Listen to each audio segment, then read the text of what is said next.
आजकल के जो रिलेशनशिप्स हैं वो बहुत चेंज हो गए हैं। जब आपकी नई नई शादी होती है तो आपको बहुत स्ट्रेस होता है कि हमने अपना करियर बनाना है, हमने घर लेना है। रिलेशनशिप कभी 50-50 नहीं होता। कुछ दिनों में आपको 80% करना पड़ेगा, कुछ दिनों में उनको 80% करना पड़ेगा। जो असल मैरिज होती है वो बहुत बोरिंग होती है। बहुत सारी लड़कियां शादी से पहले उनको रेड फ्लैग नजर आ रहे होते हैं, लेकिन वो क्या करती हैं, उनको इग्नोर कर देती हैं। वो ये कहती हैं कि मैं तो उसको चेंज कर लूंगी। तो आप कोई हीरोइन बनने की ज़रूरत नहीं है। जब भी आपको कोई चीज़ अपने होने वाले शौहर में या आपको अपनी होने वाली बीवी में तंग कर रही है तो उसका पॉजिटिव भी सोचें कि ठीक है मैं इसको बदल दूंगा, लेकिन उसका नेगेटिव भी सोचें कि अगर ये ना बदली या अगर ये ना बदला तो क्या मैं इस चीज़ पे कॉम्प्रोमाइज कर सकूंगा पूरी जिंदगी।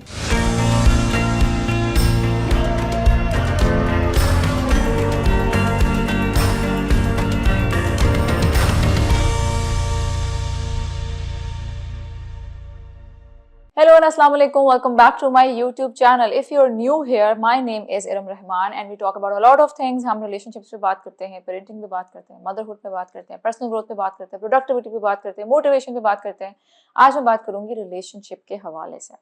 वीडियो शुरू करते हैं, लेकिन उससे पहले अगर आप लोगों ने चैनल सब्सक्राइब नहीं किया तो कर दें। वीडियो पसंद आए तो लाइक करिएगा। कमेंट सेक्शन में मुझे ज़रूर बताइएगा कि आप किन टॉपिक्स पर मेरी राय जानना चाहते हैं। अपने सवालात भेजिएगा। हम होम स्कूलिंग पे भी बात करते हैं बाय द वे।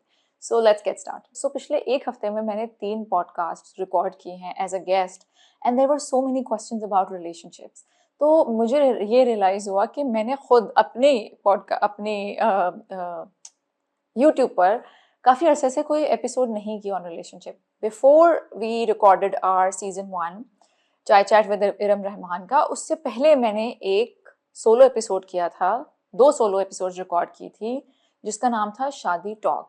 वो हम नीचे लिंक कर देंगे for everybody who wants to see. उसमें I spoke about the struggles जो न्यूली मैरिड कपल्स फेस करते हैं, जो आपकी लड़ाइयाँ होती हैं उनको आपने कैसे नेविगेट करना है, जो चैलेंजेस आते हैं, इन लॉज के मसले and everything. And that was a hit, you guys loved it. So अभी बहुत अरसे बाद, स्पेशली कल जब रिलेशनशिप्स के बारे में बहुत सारे सवाल थे पॉडकास्ट पर, मुझे रियलाइज हुआ कि let's talk about this. So this can be our episode 3 on shaadi talk. So regarding relationships, आजकल के जो रिलेशनशिप्स हैं वो बहुत चेंज हो गए हैं। आजकल की शादियां बहुत चेंज हो गई हैं बिकॉज कपल्स में लड़का और लड़की दोनों काम कर रहे होते हैं, ठीक है। तो सबसे पहला चैलेंज जो मुझे आसपास नज़र आता है, लोग फेस कर रहे हैं और सवाल भी आता है, वो ये कि टाइम मैनेज नहीं हो पाता। एंड यू नो क्या करें हम कि हमारा टाइम मैनेज हो जाए, वो able to give each other some time, और हमारी जो शादी है वो स्ट्रॉन्ग बने, हमारा बॉन्ड स्ट्रॉन्ग बने। Because everybody is just really busy building their career. जब आपकी नई नई शादी होती है तो आपको बहुत स्ट्रेस होता है कि हमने अपना करियर बनाना है, हमने घर लेना है या रेंट करना है कोई प्लेस, हमने गाड़ी खरीदनी है। सो वो अपने फाइनेंसेस में इतना बिजी होते हैं कि वो अपने शिप्स को कह रही हूँ, अवॉइड करते हैं। सो उसका एक हल जो मुझे नज़र आता है वो ये है कि you need to every day आपकी कोई एक एंकर एक्टिविटी होनी चाहिए at the end of the day, at the start of the day. Timings का ये इशू होता है कि आजकल लोग रात वाली जॉब कर रहे होते हैं, हस्बैंड्स रात वाली जॉब कर रहे हैं ऑनलाइन, बीवियां सुबह काम पर जा रही हैं और फिर उनका कुछ टाइम शेड्यूल नहीं मैच करता। सो उनके लिए माय एडवाइस है कि आपके और बाकी हर कपल के लिए भी you need to have an anchor activity for your relationship जो आपके रिलेशनशिप को एंकर करके रखे। और दिस कैन बी एनीथिंग। आप साथ नाश्ता कर लें अगर आपका रात का टाइम नहीं मिलता, आप साथ डिनर कर लें अगर आपको सुबह का टाइम नहीं मिलता।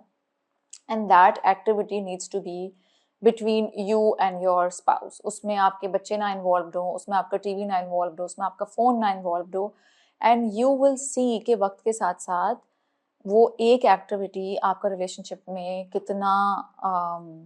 कितनी ब्यूटी ऐड करेगी। This can be one thing. And another thing that I feel is very important कि small gesture, small acts of service, वो बहुत हेल्प करता है। And that has helped us a lot in our relationship. हमारी 11 साल की शादी में मुझे लगता है दैट्स वन थिंग जो जिसने हमें बहुत हेल्प किया, स्पेशली जब आपकी लड़ाई होती है तो उसमें मुझे लगता है वो बहुत हेल्प करता है। देखें, बड़े बड़े जो जेस्चर्स होते हैं, grand birthday celebrations, anniversary celebration, वो साल में 1 दफ़ा होगा, साल में 2 दफ़ा होगा। लेकिन ये जो छोटे छोटे सर्विसेज आप एक दूसरे के लिए करते हैं ना, कि पानी की बॉटल भर के रख दी साइड टेबल पर, या मैं सप्लीमेंट्स लेना भूल जाती हूँ, so he makes it a point that he puts my supplements on the table. मैं चाय बना रही हूँ तो I will make chai for him. तो छोटी छोटी चीज़ें, उसमें जेंडर रोल्स ना डालें कि ये औरत का काम है या ये मर्द का काम है। आप स्टोर तक जा रही हैं ड्राइव करके, ask him do you want something from the store, और वो आप करके आ जाएं। उससे ये होता है कि जब लड़ाई होती है तो वो आपकी आदत बन जाते हैं, वो जो एक्ट्स ऑफ सर्विस होते हैं कि मैंने चाय बनानी है तो I will make chai for him, उन्होंने सप्लीमेंट्स खाने हैं तो he put my supplements on the table, and that gives you a reminder कि okay like he still cares, and you know, तो वो बहुत मुझे लगता है दैट्स रियली हेल्पफुल। सो ये दो चीज़ें बहुत ज़रूरी है if you're in a relationship जहाँ आपको टाइम मैनेज करने का टाइम नहीं मिल रहा। और अभी आई थिंक रिलेशनशिप डायनामिक्स इस तरह से भी चेंज हो गए हैं कि पहले ख़वातीन ज़्यादातर स्टे एट होम मदर होती थी, अब नहीं होती। दूसरी बात ये कि पहले ख़वातीन में इतनी अक्ल, अवेयरनेस और वो एजुकेशन नहीं होती थी कि वो उनकी लाइक पूरी ज़िंदगी ही रिलेशनशिप होता था कि मेरा घर, मेरे बच्चे, मेरा शौहर, which is not a bad thing, but अब ख़वातीन के और भी काम होते हैं और भी उनकी ज़िंदगी के मकासद होते हैं। सो हर कोई उस तरह से प्रायोरिटाइज नहीं कर पा रहा होता, and then the ego comes in कि वो टाइम नहीं निकालता तो मैं क्यों टाइम निकालूं, वो ये नहीं करता तो मैं क्यों करूं, वो एफर्ट नहीं करता तो मैं क्यों हमेशा एफर्ट करूं। सो एक चीज़ हमेशा याद रखें कि जितनी ईगो इन्वॉल्व होगी रिलेशनशिप में उतना रिलेशनशिप डिस्टर्ब होगा। And there will be days, एक चीज़ ये मैंने सुनी थी जो मुझे लगता है, मुझे ऐसा लगता है कि मुझे बहुत अच्छी ये बात लगी सुनकर कि रिलेशनशिप कभी 50-50 नहीं होता। कुछ दिनों में आपको 80% करना पड़ेगा, कुछ दिनों में उनको 80% करना पड़ेगा। So you can not give your 50% every day. तो उसके अपने अप्स एंड डाउन्स होते हैं, उसके अपने चैलेंजेस होते हैं, आपकी अपनी लड़ाइयाँ होती हैं, आपके अपने। And third advice that I would like to give is communication, जो मैं 1000 दफ़ा दे चुकी हूँ कि आपका कम्युनिकेशन इंटैक्ट रहे। रिलेशनशिप में ग्राउंड रूल्स अपने सेट कर दें। ये रूल ना सेट करें कि लड़ाई हुई है तो सॉल्व करे बगैर nobody can go to bed, because that feels impossible. आपकी अगर अभी नई नई शादी है तो शायद ये पॉसिबल होगा, but with time men are like that, he'll be like कि नहीं भाई मैं तो सो रहा हूँ, सुबह उठ के बात करेंगे, अब खत्म लड़ाई जो भी। So and then you know it becomes really difficult for us to cope, because हमने एक्सपेक्टेशन इतनी हाई की हुई होती है कि नहीं यार बिना सॉल्व करे तो रिजॉल्व किए तो यू नो मतलब ही डजंट केयर, या सब कुछ ब्लैक है या सब कुछ वाइट है, नहीं, बहुत सारी शादी की चीज़ें ग्रे एरिया में होती हैं। बहुत दिन ऐसे होंगे कि जहाँ सेंस नहीं बनती, बहुत दिन ऐसे होते हैं जहाँ लगता है कि like what's the point of all this, बहुत दिन ऐसे होते हैं जहाँ आपको लगता है कि बस एक मोनोटोनस रूटीन है, एक मंडेन जिंदगी हो गई है कि बस, बिकॉज रियल जो असल मैरिज होती है वो बहुत बोरिंग होती है, वो एडवेंचर नहीं होती, वो एवरीडे डेट्स नहीं होती, वो एवरीडे आपका स्पार्क नहीं होता, वो रोजाना ब्रेकफास्ट डेट्स नहीं होते, वो यू नो एक इंस्टाग्राम मैरिज होती है और एक रियल मैरिज होती है, and real marriage is really boring because you will be doing the same thing every day. आपका बंदा रोज उठ के काम पे जाएगा, आपने रोज उठ के घर संभालना है, अपना काम करना है, अपने बच्चों को संभालना है, एंड दैट गेट्स बोरिंग, वो फ्रस्ट्रेटिंग भी हो जाता है, इरिटेटिंग भी हो जाता है। So you can plan like little things for your self. ज़रूरी नहीं है मैं अब्रॉड ट्रिप नहीं, ज़रूरी नहीं है कि अगर मैं अब्रॉड नहीं जा सकती तो मैं लाहौर ट्रिप भी ना प्लान करूँ।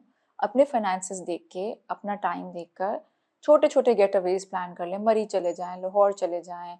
अगर वहाँ भी नहीं जा सकते तो अपना यू नो मंथली बजटिंग करें कि हम एवरी वीकेंड जाएंगे, ऑल्टरनेट वीकेंड्स जाएंगे, और जो you know it can be a family picnic with your kids, it can be something for your self, and you know watch something together. मुझे लगता है कि ये बहुत अच्छी चीज़ है। आई डोंट नो लाइक ज़्यादातर पाकिस्तानी लोगों की एंटरटेनमेंट टीवी ही होती है, बट मुझे लगता है when you watch something with your spouse you will have so many things to discuss. Like हम बहुत ही अजीबोगरीब पाकिस्तानी ड्रामाज आजकल साथ देखते हैं, एंड देन यू नो हमारी कॉन्वर्जेशंस एक्सपैंड हो गई हैं, बिकॉज पहले हमारी कॉन्वर्जेशन ये होती थी घर, बच्चे, responsibilities, managing this, managing that, ये ग्रोसरी आनी है, ये करना है।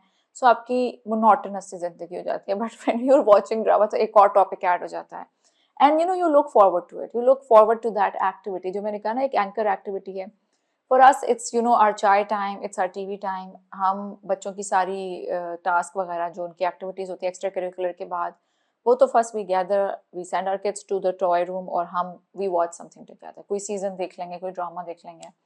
सो दैट रियली हेल्प। सो ये मेरे 2 सेंट्स थे ऑन रिलेशनशिप्स। आई होप ये बातें आपके लिए हेल्पफुल हो, आई होप आपने कुछ सीखा हो। ऑल्सो शादी एक बहुत इंपॉर्टेंट रिलेशनशिप होता है आपकी ज़िंदगी का, मुझे लगता है कोर रिलेशनशिप होता है, लेकिन marriage is not everything, and women end up attaching their worth to their marriages, कि अगर ज़िंदगी में जितना एक्सेल कर रही हैं, काम पे जितना एक्सेल कर रही हैं, जितनी अच्छी मदर्स हैं, जितनी अच्छी डॉटर्स हैं, लेकिन अगर उनका एक ये डिस्टर्ब होता है ना तो दे फील लाइक कि क्या फ़ायदा मुझे इतना करियर बनाने का, इतनी ज़िंदगी में कामयाब होने का, जब मेरी शादी ही ठीक नहीं है। And then you know there was this very interesting question yesterday जो मेरे साथ अभी भी मेरे दिमाग में आ रहा है, वो ये था कि क्या करें, लाइक यू नो अगर आपकी बहुत सारी लड़कियां शादी से पहले उनको रेड फ्लैग्स नजर आ रहे होते हैं, लेकिन वो क्या करती हैं, वो उनको इग्नोर कर देती हैं। वो ये कहती हैं कि मैं तो उसको चेंज कर लूंगी। तो आप कोई हीरोइन बनने की जरूरत नहीं है, कोई किसी को चेंज नहीं कर सकता, कोई किसी के लिए चेंज होता नहीं है अनटिल एंड अनलेस वो खुद अपने आप को बदलना चाहे। देखिए, एक इंसान की एक आदत है जो उसने अभी तक अपनी 25-30 साल तक नहीं छोड़ी। तो आप कोई कटरीना कैफ नहीं है कि आप जाएंगी और आप कटरीना कैफ भी बल्कि चेंज कर सकती है, आई एम श्योर कि आप जाएंगे और आप उससे कहेंगे कि नहीं देखो ये तुम्हारा टॉक्सिक हरकत है, अब तुम इसको बदल दो। एंड पता नहीं, मुझे लगता है कि उस टाइम वो एक आपका लवी डबी फेज होता है, आप थोड़ा सा अंधे भी हो जाते हैं कि कुछ रेड फ्लैग्स मैं अवॉइड कर दूं। बट ये बात मैंने कल की थी, I am gonna say it again, कि उस टाइम पर आपके रिलेशनशिप के उस मोड़ पर, जब आप 22 साल की हैं, जब आप 23 साल की हैं, जब आप 25 साल की हैं, वो स्मोकिंग आपको इरिटेट नहीं करेगी उस लेवल की, बिकॉज आप उसके साथ नहीं रहती। But 5 years down the lane, when you will be in a marriage with a person जो एक चेन स्मोकर है, फिर आपको वो बॉदर करेगा, because you will be worried for your kids कि अगर इनका बाप स्मोक कर रहा है तो एक तो वो अपनी हेल्थ खराब कर रहा है, दूसरा वो पैसिव स्मोकिंग वाला कंसर्न है कि घर में स्मोक है, फिर तीसरा कंसर्न ये है कि मेरे बच्चों में वो हैबिट्स रिफ्लेक्ट करेंगे। Your kids will find out your bad habits. ये एक बहुत ही अच्छी बात है कि डैड्स बच्चों के सामने स्मोक ना करें, बाहर जाके करें, वो एक अलग कंसर्न है। बट पता चल जाता है, बच्चे आजकल बहुत स्मार्ट है, ऐसा नहीं होता कि आप छुपा लेंगी। So this is just one example. I am not saying you know कि ये है गलत आदत है, it is an example of a bad habit. और बैड हैबिट कुछ भी हो सकता है। अगर आज उसकी फीमेल फ्रेंडशिप्स हैं, you know he is that person who wants to be with a lot of, who wants women around him, तो कल वो मैजिकली चेंज नहीं हो जाएगा। वो आज आप कहेंगी आपने प्रिटेंड कर लिया मैं बड़ी ओपन माइंडेड हूँ, यू कैन हैव फ्रेंडशिप्स, और मैं तो यू नो मेरे तो खुद फ्रेंड्स हैं ये वो, बट आपके वो फ्रेंड्स नहीं होंगे शादी के बाद। Let's be honest. कितने मेल फ्रेंड्स रह जाते हैं हमारे शादी के बाद, कितना हमारे पास टाइम होता है इंटरेक्ट करने का, बात करने का, मिलने का, नहीं मिलते हैं। हमारी प्रायोरिटीज बदल जाती है, हमारे दिमाग बदल जाते हैं। बच्चों के बाद आपको यही होता है कि अम्माओं से मिले ताकि बच्चे भी हैंग आउट कर लें। तो फिर वो, लेकिन अगर आपके हस्बैंड की वही अभी तक दोस्तियां चली आ रही हैं, तो वो फिर आपको, अगर आप अनॉय कर रही हैं, तो फिर वो ही इज गोइंग टू से कि उस टाइम तो तुमने कहा था कि तुम कॉम्प्रोमाइज कर लोगी, तुम ये कर लोगी। And then this is for both, like मैं लड़कों से भी बात कर रही हूँ, लड़कियों से भी बात कर रही हूँ, कि ऐसा नहीं होता कि अगर उस टाइम उसने कोई चीज़ कमिट करी है 22-23 साल में, तो अब वो 35 ईयर्स में भी उस चीज़ से ओके होगी। लेकिन मैंने भी बहुत सारी चीज़ों में कहा था कि it's okay, but now you know once you have kids you are not okay with those things. Like you know my husband likes playing PS5, ठीक है। अब वो उनका शुरू से था, PS3 भी आई थिंक होता था उस जमाने में, PS4 वो खेलते थे। बट जब हमारी नई शादी में ही यूज्ड टू प्ले, तो मुझे कुछ इतना बॉदर नहीं करता था कि ठीक है यार, that's his interest, it's okay. But now I have kids, अब मुझे पता है कि मेरा बेटा will take interest and he, उसको भी होगा कि अब्बा खेल रहे हैं तो मैं भी खेलूं। तो अभी मुझे थोड़ी सी वो करना पड़ता है कि नहीं उसके सामने ना खेलें या जो भी। सो सोच समझ कर अपने नॉन नेगोशिएबल्स पहले अपने लिए डिफाइन करें कि क्या मैं ये नहीं करें कि मैं रह लूंगी या मैं इसको बदल दूंगी। उसकी फ्लिप साइड भी देखें। जब भी आपको कोई चीज अपने होने वाले शौहर में या आपको अपनी होने वाली बीवी में तंग कर रही है, तो उसका पॉजिटिव भी सोचें कि ठीक है मैं इसको बदल दूंगा, हो सकता है वो हो जाए। लेकिन उसका नेगेटिव भी सोचें कि अगर ये ना बदली या अगर ये ना बदला, तो क्या मैं इस चीज पे कॉम्प्रोमाइज कर सकूंगा पूरी जिंदगी, क्या मैं इस चीज को इग्नोर कर सकता हूँ पूरी जिंदगी। अगर आपकी बंदी ऐसी है कि भाई करियर ओरिएंटेड है, वर्किंग वुमेन है, बहुत सारे मर्द ये करते हैं कि शादी के बाद हम काम छोड़ा देंगे, शादी के बाद। भाई तो फिर आप ऐसी लड़की से शादी कर लें जो काम नहीं करती, जो घर पे बैठी हुई। क्यों आपको उस लड़की से, इसी तरह ड्रेसिंग की बात आ जाती है, पर्दे की बात आ जाती है कि वो वेस्टर्न पहनती है, मैं बाद में ईस्टर्न पहना लूंगा। भाई आप ईस्टर्न वाली से शादी करो ना, क्यों वेस्टर्न वाली से शादी करनी है। फिर आप प्रेशर्स डाल रहे हैं, अपनी जिंदगी मुश्किल कर रहे हैं, उसकी जिंदगी मुश्किल कर रहे हैं। सो डिफाइन योर नॉन नेगोशिएबल्स। अपने लिए सोचें कि ये अगर उसने ये सॉरी अपने लिए सोचें कि अगर उसने ये आदत ना बदली तो मैं पूरी जिंदगी झेलूंगा, बर्दाश्त करूंगा, या फिर लड़ते ही रहना है, हर वक्त टॉक्सिक रहना है।